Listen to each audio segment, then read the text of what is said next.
Frères et sœurs, que la grâce et la paix de Dieu soient avec vous tous. Nous sommes très contents d'être ensemble ce soir, aujourd'hui, dans la présence de Dieu, pour adorer le Seigneur en esprit et en vérité au sein de la communauté évangélique de Beraka Laval et aussi et surtout pour écouter le message de la parole de Dieu. J'aimerais partager avec vous aujourd'hui, ce soir, sur comment faire confiance à Dieu dans l'obscurité. Comment faire confiance à Dieu dans l'obscurité. How to trust God in the darkness. Tout d'abord, on aimerait lire ensemble dans Habakkuk chapitre 1er, du verset 1er jusqu'au verset 3e, et aussi chapitre 3e, du verset 17e jusqu'au verset 19e. Habakkuk chapitre 1er, le verset 1er à 3. Oracle révélé à Habakkuk le prophète. Jusqu'à quand, ô Éternel, j'ai crié et tu m'écoutes pas? J'ai crié vers toi à la violence et tu ne secoues pas. Pourquoi me fais-tu voir l'iniquité et contemples-tu l'injustice? Pourquoi l'oppression et la violence sont-elles devant moi? Il y a des querelles et la discorde s'élève. Chapitre 3, mes chers amis, du verset 17e jusqu'au verset 19e, de Habakkuk toujours. Car le figuier ne fleurira pas, la vigne ne produira rien. Le fruit de l'olivier manquera, les champs ne donneront pas de nourriture. Les brebis disparaîtront du pâturage et il n'y aura plus de bœufs dans les étables. Toutefois, je veux me réjouir en l'Éternel. Je veux me réjouir dans le Dieu de mon salut. L'Éternel, le Seigneur, est ma force. Il rend mes pieds semblables à ceux des biches et il me fait marcher sur mes lieux élevés. Amen. Parole du Seigneur. Comment faire confiance à Dieu dans l'obscurité? Habakkuk, mes chers amis, était un homme très spirituel. C'était un homme très sensible, Habakkuk. Habakkuk aussi, il était remet compatriote en pile. Il était remet le peuple, son peuple en pile. C'est même Jean Jodi, tu as parlé avec un Haïtien qui est outre-mer, un Haïtien qui est à l'étranger, on a parlé de Haïti. Chaque fois on a parlé de Haïti, ça vient le chercher. La personne se sent interpellée. Deux choses, en fait, le rend très perplexe. Et Habakkuk, il réfléchit, il pensait, il y a des questionnements. Premièrement, je dis, pourquoi Dieu permet l'existence du mal en Juda? Et deuxièmement, deuxième question que lui, il se posait, pourquoi Dieu utilise l'ennemi de Juda, c'est-à-dire Babylone, comme instrument de correction pour son peuple? Donc, il y a deux bagailles qui, Habakkuk, pas suspendre, poser toutes les questions sur eux.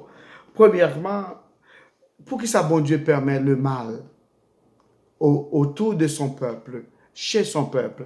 Et deuxièmement, pourquoi Dieu utilise l'ennemi pour corriger, comme instrument pour corriger son peuple? Peut-être aujourd'hui, c'est questions que moi-même avec vous, on a posées, ou bien pile le monde posait question ça souvent. Pour que ça, bon Dieu, permette le mal? Pour que ça, gagne tout mal ça dans le monde? Aujourd'hui, le monde est confiné. Nous tous, nous en confinement. Le monde est bloqué. Il y a un virus qui a fait ravage. Donc, peut-être, ou même, vous posez tout même question. Hein. Pour que ça, bon Dieu, permette ça? Et c'est des questions qui sont très humaines, mes chers amis. On se pose les mêmes questions aujourd'hui. Pourquoi Dieu ne fait rien quand les choses vont mal? Pour ça, bon Dieu, pas réagir vite fait pour que ça ne pas fasse un miracle, etc. Et Habakkuk était très confus. He was really confused. Et au chapitre 1er du verset 2, Habakkuk dit, Dieu n'écoute pas, Dieu ne secoue pas. Dieu n'agit pas. C'est comme quoi, bon Dieu, il n'est pas de vivant. Bon Dieu, pas de grand. Et c'est comme quoi aussi, bon Dieu, t'apprend temps pour lui venir aider le peuple là. Et ça qui est plus mal dans ça, c'est que bon Dieu a utilisé ennemi de Juda pour capable corriger, pour corriger le Babylone. Et Juda, pas de bon, bien sûr. Il a fait ça qui était mal aux yeux de Dieu. Mais Babylone était pire que Juda. Donc, Babylone, pas de bon du tout, en effet. Et les gens qui font le mal, apparemment, sont mieux que ceux qui marchent avec Dieu. Peut-être c'est question que c'est ça, ou même moi nous dit, gardez-les comme croyants, comme chrétiens. Pour que ça, juste, c'est pas eux-mêmes qui en avant-garde, c'est pas eux-mêmes qui ont gouverné, c'est pas eux-mêmes qui ont dirigé. C'est les gens qui ont fait mal, c'est les gens qui ont fait méchanceté. Peut-être, ou garder autour de vous, peut-être les gens qui ont fait mal, c'est eux-mêmes qui possèdent des plus belles voitures, plus belles maisons, plus belles jobs, etc., etc. La Bible, bien sûr, il y a une réponse pour ça. Donc, la Bible dit, si ou après, ou est l'injuste, injuste, le monde qui a fait mal, il a prospéré, c'est parce que il a pour tomber, et il a tombé très, très fort. Et Habakkuk, tu as le même problème que peut-être en moi-même à nous gagnons aujourd'hui. Au chapitre 3, le verset 2, Habakkuk dit, je suis saisi de crainte. En d'autres termes, Habakkuk dit, les peurs. Au verset 16, le verset 16 de Habakkuk, chapitre 3, je vais le lire pour vous. Verset 16, Habakkuk dit, j'ai entendu et mes entrailles sont émues à cette voix, mes lèvres frémissent, mes os se consument et mes genoux chancellent. Et en silence, je dois attendre le jour de la détresse. Le jour de l'oppresseur marchera contre le peuple. Le jour de la destruction arrive. Et Habakkuk dit, en fait, il n'est pas qu'à supporter ça encore. Comme nous t'a dit, we cannot take it no more. Il n'est pas capable encore. Donc, comment que le monde agit face aux problèmes, face aux situations, face à la détresse que le monde connaît? Il y a différentes façons de agir. Peut-être aujourd'hui, avec ça, il y a plein de monde qui est en détresse. Il y a plein de monde qui perd du travail, il y a plein de monde peut-être qui perd du caillou, il y a plein de monde qui n'a pas manger pour manger, qui vivent dans une situation difficile. Souvent, les gens réagissent différemment par rapport à la détresse. Il y a des gens qui résilient. Et ils disent c'est comme ça y est. Ils ont accepté la réalité à Jean Liéa. Ils disent quelque chose ça fait, il fait. Ils résilient comme ça. Deuxièmement, il y a des gens, mes chers amis, qui utilisaient des vecteurs de distraction. Ils utilisaient des choses. Il y a des gens qui boivent, il y a des gens qui fument, il y a des gens qui prennent drogue, il y a des gens qui se plaisir. Quoique bagay ça yo pas résoudre problème non, problème n'a toujours existé, mais yo pensé que élément ça yo ba un soulagement temporaire. Ou du moins, il y a des gens qui agit comme un monde qui fort, comme un monde qui fort, qui jump, il dit bon ça va aller. Donc on a passé à travers. La question reste et demeure pareille. Qu'est-ce qu'on fait quand Dieu prend son temps pour nous sauver, pour nous délivrer? Qu'est-ce qu'on fait quand la vie est noire, la vie est amère? Est-ce qu'on se résigne? Est-ce qu'on utilise des vecteurs de distraction, des situations pour distraire nous? Ou bien est-ce que nous ignorons la situation? Est-ce que nous ignorons le problème? Non. Habakkuk dit, même lorsque la vigne ne produira rien, même lorsque le figuier ne fleurira pas, le fruit de l'olivier manquera, les champs, même lorsque les champs ne donneront pas de nourriture, il n'y aura plus de bœufs dans les étables. Je vais continuer à croire en Dieu, même dans le noir, même dans l'obscurité. C'est pourquoi la question ce soir, c'est comment faire, quoi faire dans l'obscurité. Il faut continuer à croire. Il faut continuer à marcher avec Dieu. Il faut continuer, mes chers amis, à placer notre confiance en Dieu, même dans l'obscurité, même lorsque ça fait noir, même lorsqu'il y a un virus, même lorsqu'il y a un problème, pas d'issue, même lorsqu'on parle, il faut continuer à croire dans bon Dieu. Pour qui ça? À cause de deux choses. À cause du caractère de Dieu et deuxièmement, à cause de ce que Dieu a déjà fait dans le passé. À cause du caractère de Dieu, mes chers amis, Dieu ne change pas. La Bible dit, il est le même hier, aujourd'hui et éternellement. On ne peut pas retourner en arrière.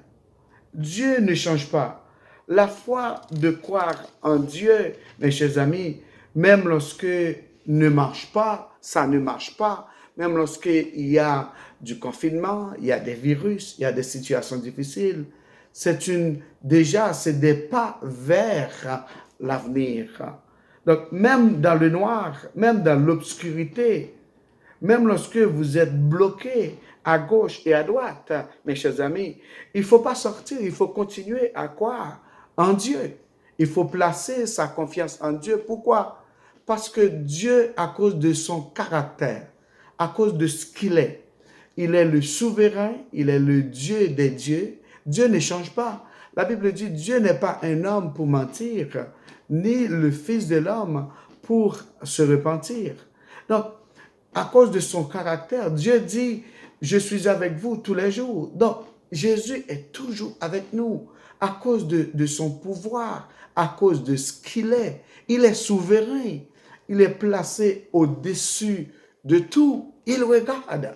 Donc, voilà pourquoi c'est important, mes chers amis, au milieu des détresses, dans mi-temps détresse, dans mi-temps obscurité, les faits noirs, nous pas comme ça pour nous faire. Il faut nous placer confiance dans mon Dieu. Il faut nous continuer au contraire. Il faut nous rentrer plus fond dans mon Dieu. C'est pourquoi le serviteur a dit dans Hébreu, la foi est une ferme assurance des choses qu'on espère et une démonstration de celles qu'on ne voit pas. On ne sait pas qu'est-ce qui va arriver. Ou même avec moi, nous ne connaissons pas ce qui va arriver dans une semaine, dans un mois, dans un an. Peut-être, nous sommes menacés pour perdre emploi, pour perdre maison, pour perdre appartement, nous ne connaissons pas ce qui va arriver. Mais Jésus a dit que je serai avec vous tous les jours, tous les jours, tous les jours, même dans l'obscurité, même dans les noirceurs, même lorsque ça ne fonctionne pas, même lorsque vous ne voyez pas comment vous allez en sortir. Mais il est avec nous, il est avec nous. Et ça qui est plus important, c'est continuer et mettre la foi nous, rentrer plus fond dans bon Dieu. Donc, une raison qui fait que nous obligés continuer à croire, même gens avec Habakkuk, c'est parce que à cause du caractère de Dieu, de sa souveraineté, à cause de ce qu'il est et ce qu'il est capable de faire. Deuxièmement, à cause du passé, ce qu'il a déjà fait pour vous, pour nous. Nous chaque assoya, nous prendre une minute pour nous tendre qui côté nous sortir, pour nous réfléchir, qui côté bon Dieu passé avec nous déjà, qui route bon Dieu fait avec nous, qui côté taillé, comment ça taillé pour vous. Donc, et pour nous continuer à chanter, pour nous dire ça pour me l'éternel, pour tout bien faire lieu pour moi. Donc, il est important aujourd'hui, dans l'obscurité, mais de regarder, de penser, de dire que non, Dieu a déjà fait du chemin avec moi. Il m'a déjà aidé dans le passé. Bon Dieu, par contre, là, il y a la route. Donc, au lieu que ou t'as à penser pour abandonner la foi, au contraire, à cause du passé. Donc, t'as aimé ou si tu as envie faiblie, ou prendre du temps pour compter les bienfaits de Dieu. L'auteur qui a écrit ce chant qui dit « Quand le vol de la tempête vient assombrir ton ciel bleu, au lieu de baisser la tête, compte les bienfaits de Dieu. » Donc, prends du temps pour compter les bienfaits de Dieu. Qu'est-ce que Dieu a déjà fait pour vous, pour moi, dans le passé? Donc, Dieu, mes chers amis, il ne change pas. Donc, il a déjà agi bien pour vous et pour moi dans le passé. il est capable d'agir encore. La Bible dit, il est le même hier, aujourd'hui et éternellement. Donc ça, bon Dieu, t'est fait pour, il a fait encore. Donc Dieu a fait beaucoup pour nous. Puisqu'il ne change pas, donc il va nous éclairer dans l'obscurité, il va marcher avec nous. Donc Habakkuk, qu'est-ce qu'il faut faire dans l'obscurité selon lui? L'Éternel est mon secours. C'est ce que Habakkuk dit. L'Éternel est avec moi. J'ai jamais compris vraiment certaines choses. Parfois, Dieu nous place dans des situations pour nous enseigner des choses. Et ce qui arrive aujourd'hui, c'est une leçon pour tout le monde. Pour que tout le monde pose la question, où est-ce que je suis avec Dieu? Est-ce que confiance moi c'est dans le travail moi en teye? Est-ce que confiance moi c'est dans l'emploi moi en teye? Est-ce que confiance moi c'est dans la capacité ça me gagner en teye? Mais non, confiance moi doit placer dans bon Dieu. Donc dans l'obscurité, dans le noir, donc nous devons comprendre que c'est pas nous qui en contrôle. C'est pas les gouvernements qui sont en contrôle, mais c'est Dieu. He is in control. Dieu est en contrôle. Il est bon, la Bible dit, mes chers amis, il est bon d'espérer en l'Éternel. Il est bon de regarder. Il est bon d'attendre en silence le secours de l'Éternel.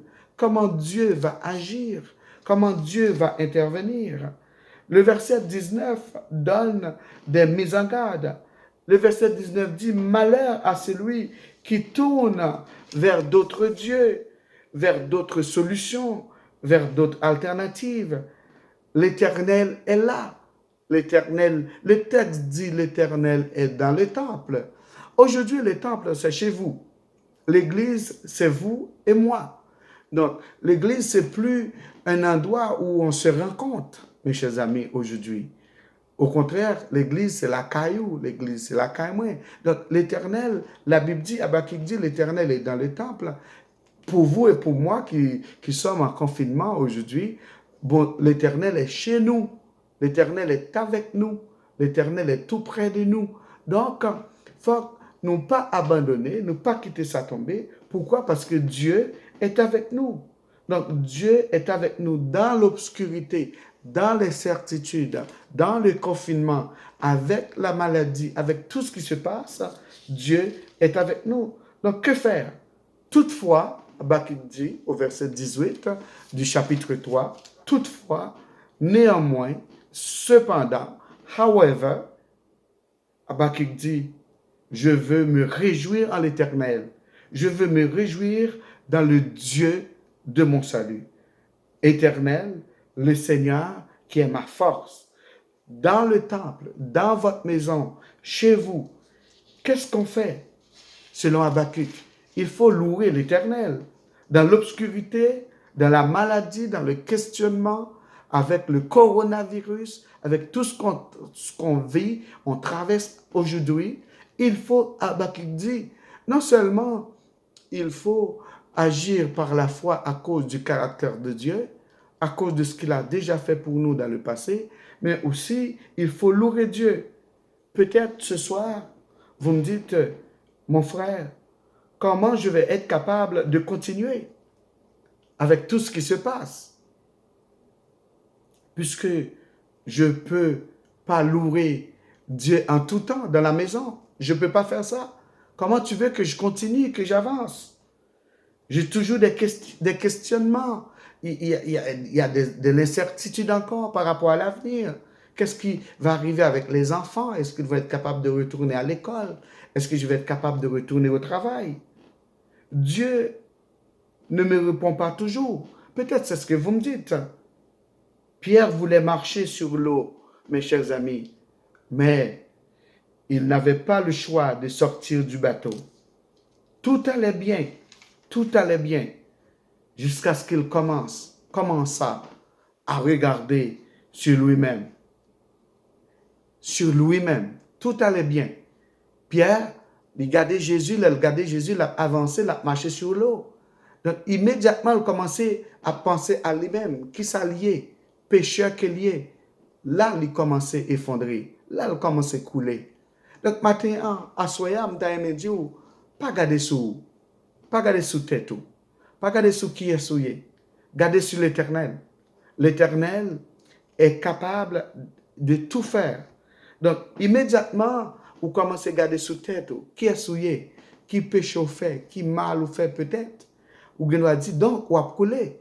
À soi m'inviter pour garder sur Jésus. Jésus, et pour retirer attention, retirer tout focus sur vous-même, sur ce qu'on possédé, sur ce qu'on gagné, même sur ce qu'on fait qui mal dans le passé, pour mettre le sous Jésus, retirer le sous problème, non, mettre le sous bon Dieu, retirer le sous circonstances n'a vivre jeudi, retirer le sous COVID-19, sous coronavirus, sous ça qui arrive, retirer le sous lui, mettez attention sur bon Dieu, parce que c'est l'Éternel qui a aidé, c'est l'Éternel qui a protégé, c'est l'Éternel qui a retiré tout, en bas toutes les conséquences que l'épidémie a apporté pour nous. Gardez vos yeux sur Jésus. Peut-être vous n'allez pas voir vos problèmes, vos problèmes, vos situations, circonstances disparaissent tout de suite. Mais gardez vos yeux sur Jésus. Il peut voir l'avenir. Il connaît l'avenir. Il peut vous aider à marcher dans l'obscurité, même si vous ne voyez pas. Mais si vos yeux sont sur lui, si c'est lui-même qui kembe, on l'a aidé au marcher, l'a aidé à avancer. Donc pour Habakkuk, c'est pas possible pour lui que bon Dieu a utilisé l'ennemi ou bien l'ennemi de Juda, Babylone, comme instrument. Je dis à moi-même avec vous, nous dit qu'il n'est pas possible à cause de ça n'a vivre, d'un virus, d'une maladie que bon Dieu a utilisé pour corriger nous. Qui ça n'a fait en face de tout problème ça y est? Est-ce que nous cherchons une solution temporaire? Est-ce que nous avons coupé chemin? Est-ce que nous avons coupé côte? Est-ce que nous avons coupé route? Non. Est-ce que nous vivons vaguement pour nous dire ça va aller malgré tout? Non. Mais Habakkuk lui dit, il faut que nous avancions. Comment? En se confiant en Dieu. Pourquoi? Parce que à cause du caractère de Dieu. Dieu ne change pas. Dieu est souverain. Il est souverain, c'est lui qui contrôle tout. Et deuxièmement, à cause du passé, à cause de votre passé, à cause de mon passé, à cause de tout chemin que bon Dieu l'a déjà parcouru avec.